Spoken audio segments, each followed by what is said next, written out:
You're listening to The Observing Eye. Pirate radio for the mind. Coming at you fresh from the computer hell cabin.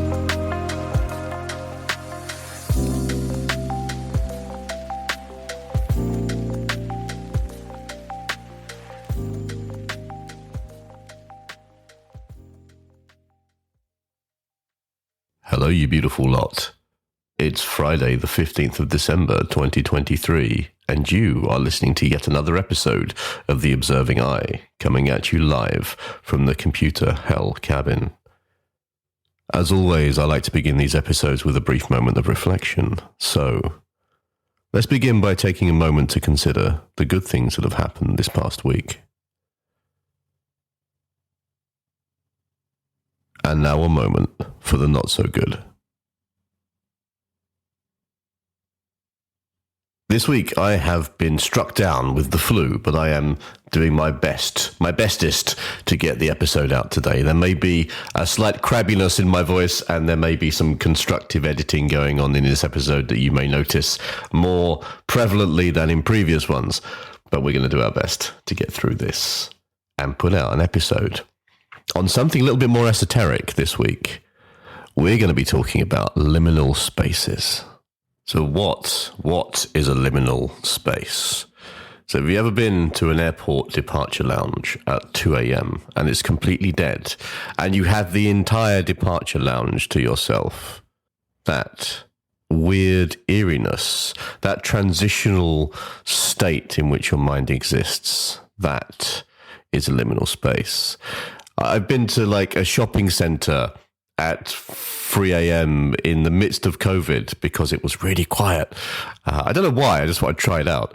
And that, again, liminal space, a weird eeriness, a strangeness to it, as though you're kind of in betwixt worlds. Liminal spaces are a fantastic area of exploration, and they exist in physical, emotional, and spiritual dimensions.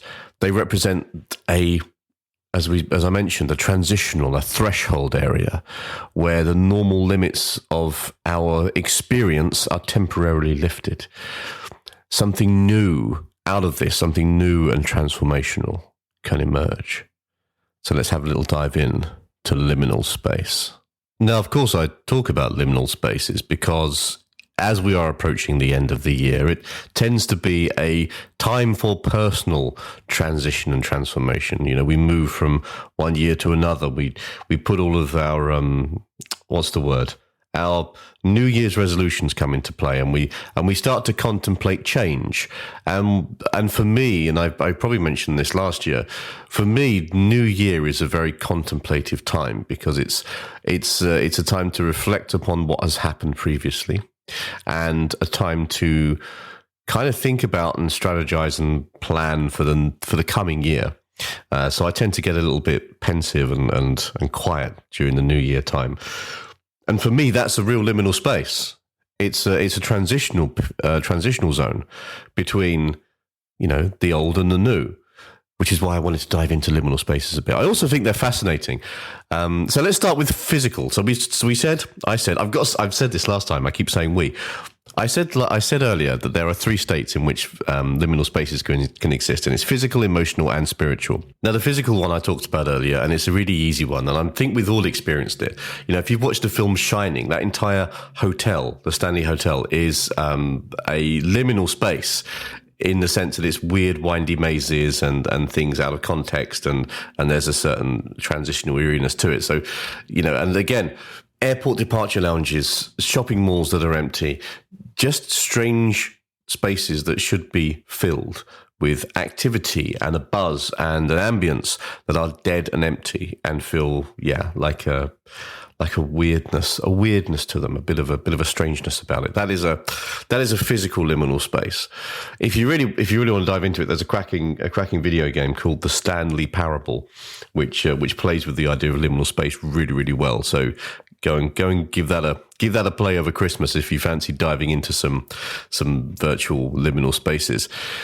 What I really want to get involved in and talk about is the idea of emotional and spiritual liminal spaces, because I think that's where the important stuff happens. Physical liminal spaces are an interesting experience, and they can be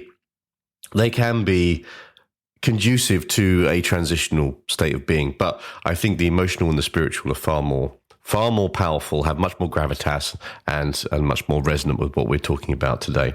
So an emotional liminal space is a period of psychological transition. It's where our previous identity or our way of thinking undergoes a transformation. So these are generally periods of great uncertainty, of waiting, of anxiety, of ambiguity, but also of potential and of growth. So some examples of emotional liminal spaces could be our transition from adolescence to adulthood, for example. We have the grieving process is a huge liminal space where we transform. We let go of the old, and we are forced to embrace the new. Things like the end of a relationship as well. The phase following the end of the relationship. So we transition from being a unit of two to back to an individual again, and that's a powerful transitional space, and a lot of growth, a lot of reflection can happen in that area. So you can see how these liminal spaces can become transformative, because we are moving from one state of being into another state of being, and that change can be our identity. It can be our way of thinking. And personally, I feel like our way of thinking is heavily intertwined with our identity anyway. So let's just simplify that and say it's a transition of the self moving from one state to another. I've always felt that when we consider the self, it must never be thought of as a concrete object, that it is a fluid thing, and it constantly changes over time, and it's molded by a combination of our experiences and our ways of thinking, our perception. So experience and perception molds the self in a very fluid and dynamic fashion. And it's in these emotional liminal spaces where that fluidity of self really comes into play. What about spiritual liminal spaces then? So these are experienced during times of significant religious or existential transitions. I say religious, I kind of mean spiritual, in a broader sense of the word, but we're gonna stick with religious just for argument's sake on this. So spiritual liminal spaces are periods of deep introspection and intense internal questioning, and much more often than not, huge personal transformation. They can be a combination, and I say this from experience, having ventured through a couple of spiritual liminal spaces in my time. They are both enriching and intensely unsettling. They are profound, but they do shake the earth beneath you a little bit. It's a very distinct shattering and rebuilding of the self after some of these experiences. I would certainly say that a spiritual liminal space is potentially, maybe it's just a more powerful emotional one. Maybe they're the same thing.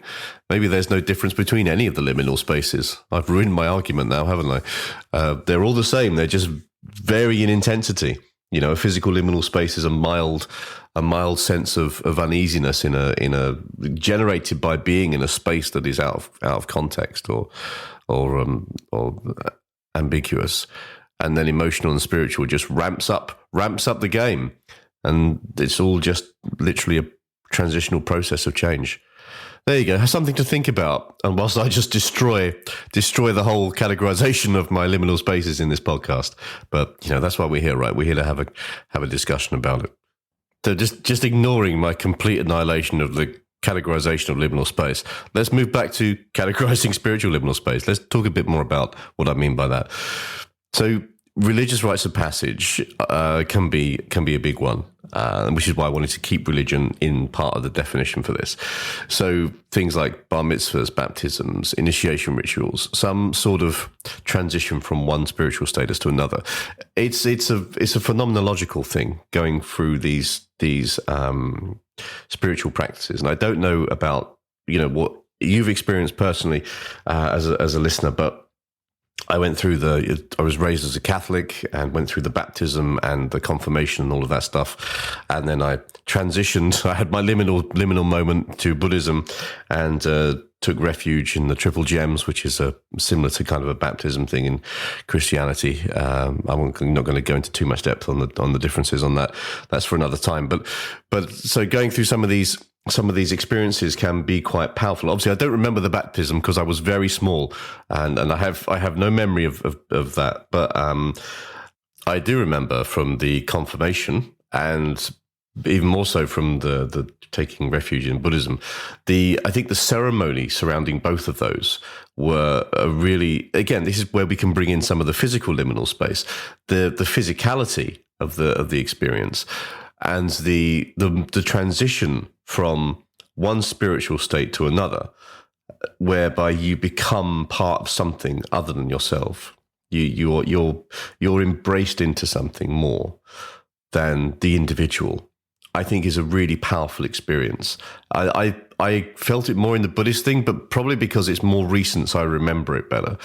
I think the confirmation, I was like 13, 14 or something when that happened. So there's the religious rite of passage, big on the spiritual liminal space side. We've got things like meditative experiences. So I don't know how many of you, obviously I don't know, this is a broadcast, not a dialogue. I don't know how many of you out there who are listening to this have meditated before, but it's a significant part of my practice as a Buddhist, and I've been doing meditation for years and years now, getting on for a few decades. And there can be a real sense of change in a meditative state, which I know sounds a little odd for those of you who haven't really dived into it in any sort of depth. I'm sure you're thinking like, what the hell? You just sit there and your eyes shut and you do a bit of breathing. There's a real self-reflection and introspective part. You have to forgive my words today. I'm a little foggy with the flu still, but we'll get there.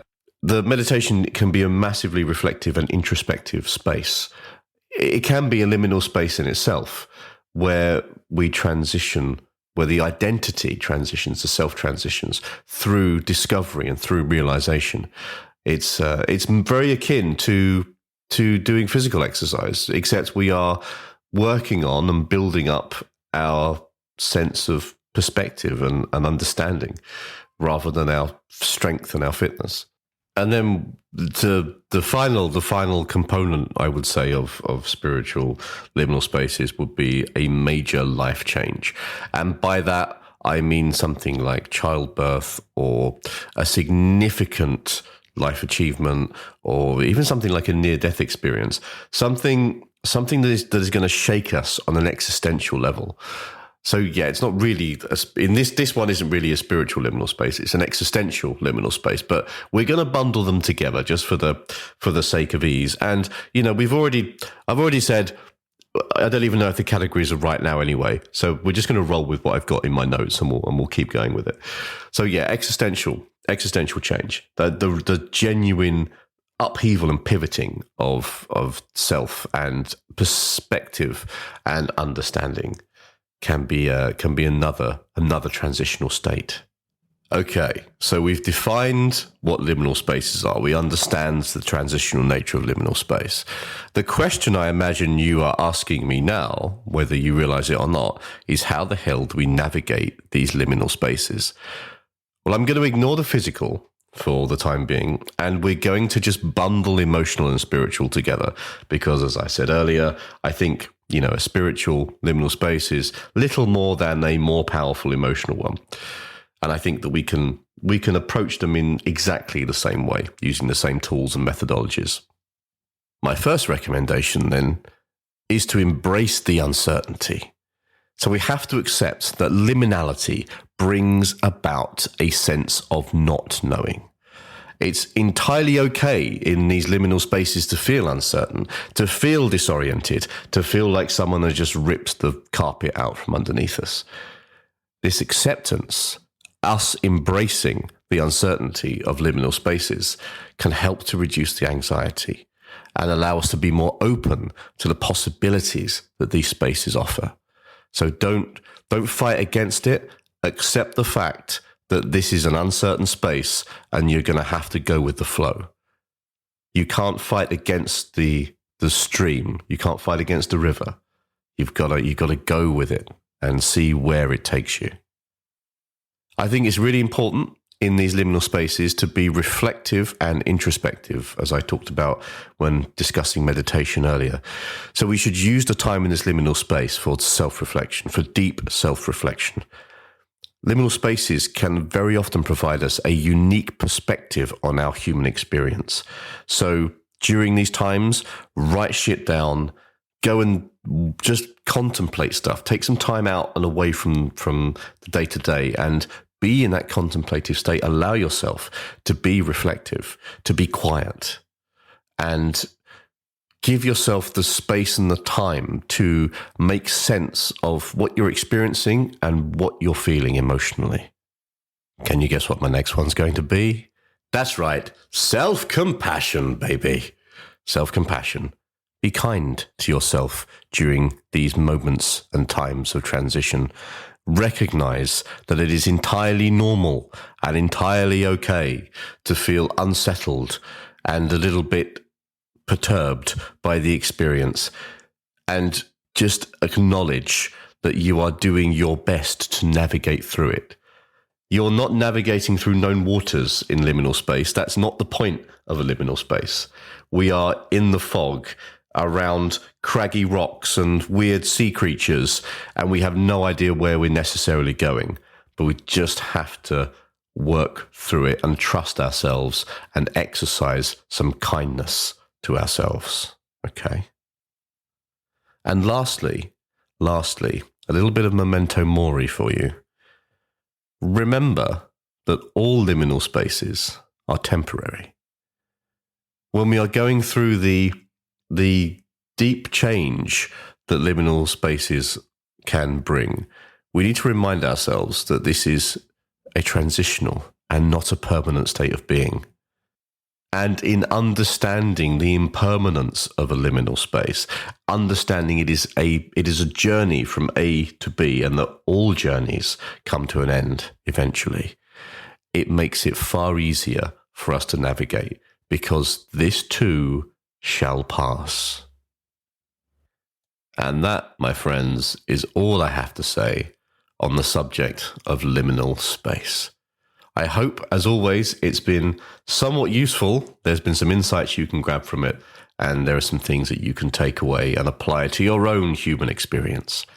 Thank you, as always, to all of you wonderful people who take your time out to listen to my ramblings on all sorts of things esoteric and psychological. It is deeply appreciated, and I am grateful to each and every one of you. It makes this worth doing.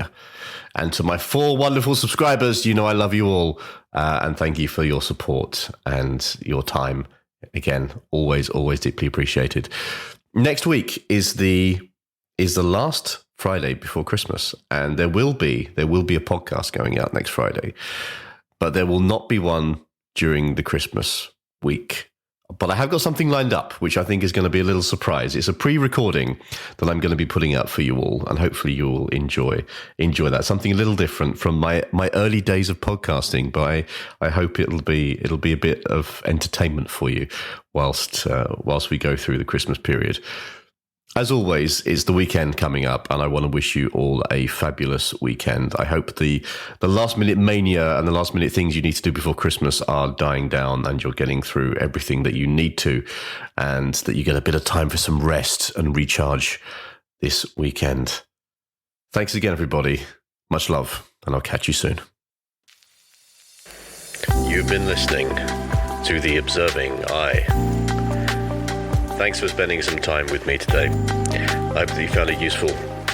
And if you're interested in any more of my writings or work around psychology and philosophy and general day-to-day living, please go and take a look at my Substack, which is theobservingeye.substack.com, and that's I as in the letter, not I as in the gelatinous organ through which you see. Take care, everybody. Much love. And I'll see you soon.